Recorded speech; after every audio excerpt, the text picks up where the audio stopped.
Real talk lang mga sis. Minsan kasi nakakalimutan natin yung pinaka-importanting tao sa buhay natin. Tayo mismo.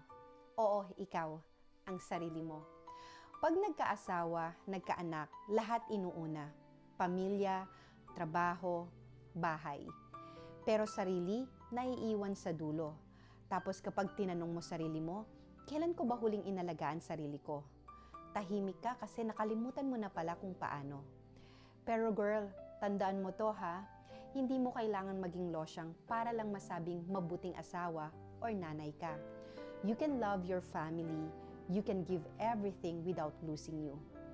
Darating ang araw yung mga anak mo, bubuo ng sarili nilang pamilya. Yung asawa mo, may sariling hobbies. Pero ikaw pa rin ang matitira sa salamin. So make sure na yung taong nakikita mo doon, masaya, buo, at proud sa sarili niya. Kaya simula ngayon, bumalik ka sa sarili mo. Ayusin mo yung buhok mo. Suotin mo yung paborito mong damit. Lumabas ka. Ngumiti ka. Hindi dahil gusto mong maganda sa iba, kundi dahil gusto mong maramdaman ulit kung sino ka. Alagaan mo ang sarili mo. Kasi deserve mo yan. Hindi yan kaartehan. Self-worth yan. Kasi kapag mahal mo sarili mo, mas kaya mong magmahal ng totoo sa iba. Have a great day, everyone.